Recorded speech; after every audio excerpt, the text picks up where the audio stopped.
नमस्कार. आपण पाहत आहात 4K digital news channel. Kamothe परिसरात तीव्र पाणी टंचाईचा प्रश्न दिवसेंदिवस गंभीर होत असताना आज सभागृहात यावर जोरदार आवाज उठवण्यात आला. नगरसेवक डॉक्टर अरुणकुमार भगत यांनी कामोठेला मिळणाऱ्या अपुऱ्या पाणी पुरवठ्यावर प्रशासनाला जाब विचारला. त्यांनी स्पष्टपणे सांगितले की कामोठेकरांना नियमित आणि पुरेसा पाणी पुरवठा मिळत नाही. अनेक भागात नळाला फक्त थेंब थेंब पाणी येते, ज्यामुळे नागरिकांना मोठ्या अडचणींचा सामना करावा लागत आहे. यावेळी त्यांनी संबंधित विभागाकडून तात्काळ उपाययोजना करण्याची मागणीही केली. कामोठेतील नागरिकांकडूनही याबाबत तीव्र नाराजी व्यक्त केली जात असून दररोजच्या पाण्याच्या समस्येमुळे नागरिक हैराण झाले आहेत. आता प्रशासन यावर नेमकी कोणती ठोस पावले उचलणार, याकडे सर्वांचे लक्ष लागले आहे. धन्यवाद. पनवेल महानगरपालिका क्षेत्रात विशेषतः जो सिडको भाग आहे तिथं खूप पाण्याची टंचाई आहे आणि ही योजना मला वाटते 2019 पासून काहीतरी चालू आहे.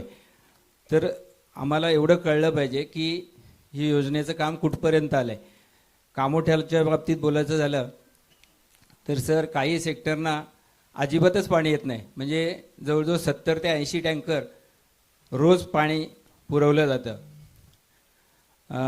टेक्निकल बाबीमध्ये मी थोडीशी माहिती घेतली तर ते कुठं काम आलं, कुठपर्यंत आलं आहे, तर त्याची ती एक माहिती मिळाली. तर त्याच्या आधारे मला एक असं कळलं की पुष्पक नगर इथून एक सिडकोची लाईन जाते कोया म्हणून, म्हणजे मी कामोठीचं सध्या बोलतो आहे. तर त्या लाईनचा 1500 mm तो डायमीटर असलेली लाईन आहे. तर ती लाईन जर सध्या टेम्पररी कामोठ्यासाठी मी सांगतो आहे, टेम्पररी तर ती सिडकोकडनं आपल्या जोडली सिडकोच्या पाईपलाईनला MJPY कडनं, तर कामोठ्याला सध्या तरी 3-4 MLD पाणी मिळेल. आणि दुसरी शंका अशी की मी मध्ये चव्हाण साहेबांना विचारलं की कामोठ्यासाठी काय प्रयोजन आहे, नक्की कुठून लाईन जोडणार आहेत. तर त्यांनी सांगितलं की जो आपला हायवे गेलेला आहे त्याच्या खालून ती लाईन नेण्यात येईल. आणि त्यासाठी विचारलं किती कालावधी जाईल, तर त्यांनी सांगितलं की 2 महिने साधारण त्या परमिशनला आणि कामाला, म्हणजे त्या ह्याला पाईपलाईनसाठी कामाला जातील. तर माझी अशी विनंती आहे सर की ते लाईन जर तयार झालेली असेल तर आपण परमिशन घ्यावी आणि ते काम ते चालू होईल तेव्हा होईल पाणी, पण कमीत कमी ती जोडणी तरी करावी. म्हणजे कामोठ्याचंच नाही, मला असं कळलं की नावा शेव्याला काम, म्हणजे शेवा तिकडं JNPT पाणी आता चालू केलेलं आहे. तर इकडचं काम कधी पूर्ण होईल, कारण लोकांना मार्चपर्यंत आम्ही मागं सांगितलं होतं की मार्चपर्यंत ही लाईन पूर्ण होईल.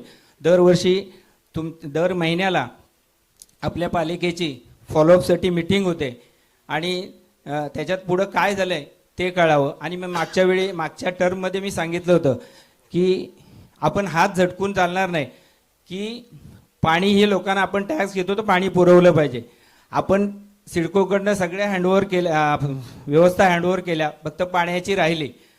तर मी त्यावेळी सांगितलं होतं की सिडकोच्या बरोबर आपले अधिकारी आता आपण पुढं भविष्यात ती लाईन पाणी पुरवठा घेणार आहोत, तर त्या संदर्भात आपले अधिकारी तिथे नेमावेत.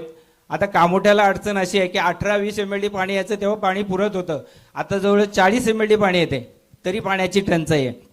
आणि खरंच त्या सिडकोच्या अधिकाऱ्यांना टेक्निकल बाबी जमल्याच नाही असं माझं स्पष्ट मत आहे.